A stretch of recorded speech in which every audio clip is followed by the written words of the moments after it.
I ended up with 2 copies of Rune Dice Divination, Doing Magic, Making Charms, and Reading Fortunes by Tyson.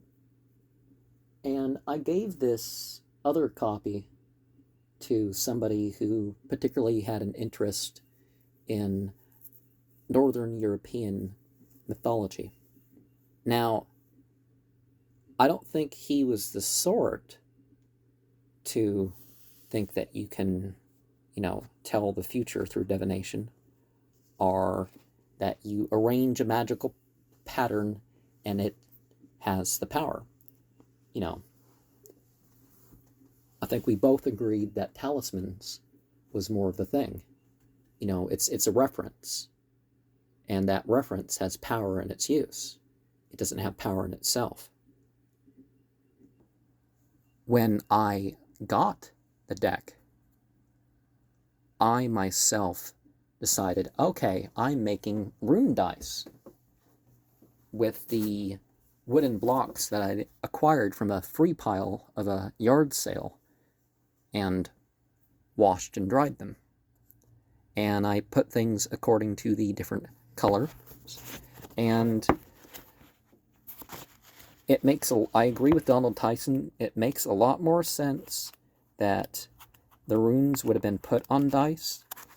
And in that respect, I think that the number 24 as your more common source of runes would have been chosen because of garnet stones having 24 sides. I'm not sure if he mentions that in his book. And he could have gone over more into the detail of the different rune alphabets to, enable us to know the differences between the systems and the different, basically just how to read all the sorts of runes. But the focus is on, of course, the Germanic runes. And the Old English adds 9 runes, and the Old Norse only has 16 runes. Now, I can't think of a better order and positioning that he did of the, where to put the runes on the dice. But if somebody was to have one book on this subject, I would say definitely get this book. And of course, this is the Zodiacal arrangement. You got, for the fixed, you have Aquarius, Taurus, Leo, Scorpio. From the mutable, you have Sagittarius, Pisces, Gemini, Virgo. For the cardinal, you have Capricorn,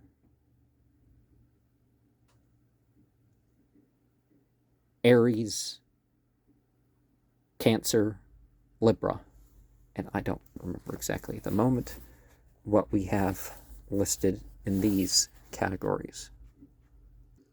We have literal meaning, we have abstract meaning, we have various casts that people can sketch out or remember, even color. We have how the dice may combine with each other. And when you're using the dice, you only have 1 per element.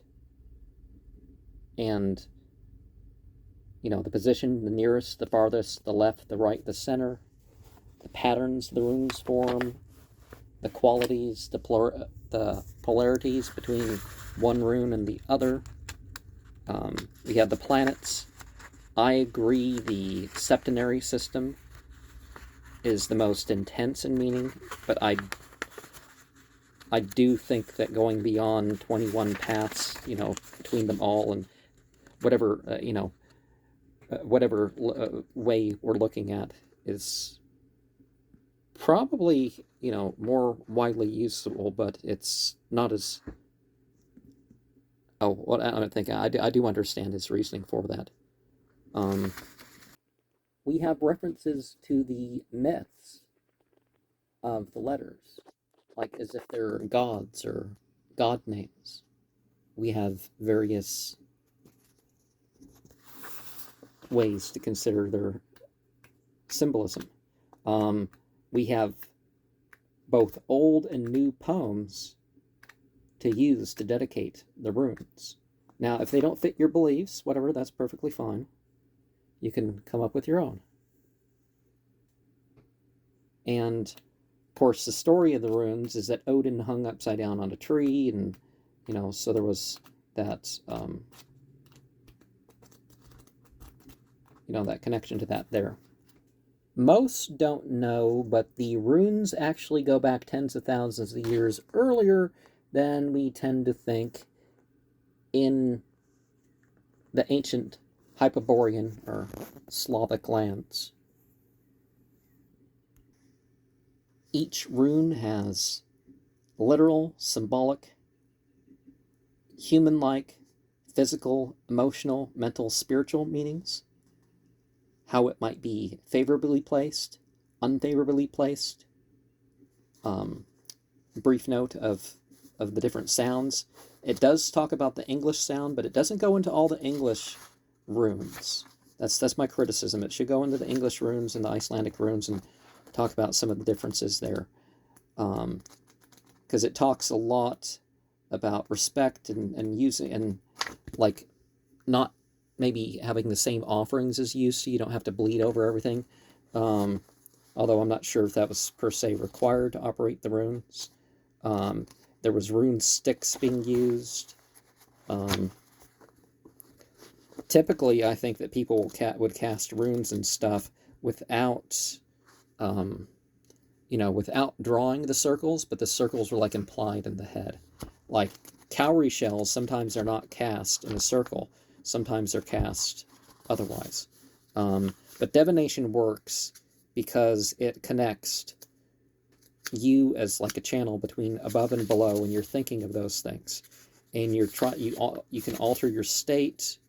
You can just like tarot, if you don't alter your state and feel like you're getting messages or something, you can definitely get yourself into a symbolic framework and just interpret very dryly the framework. And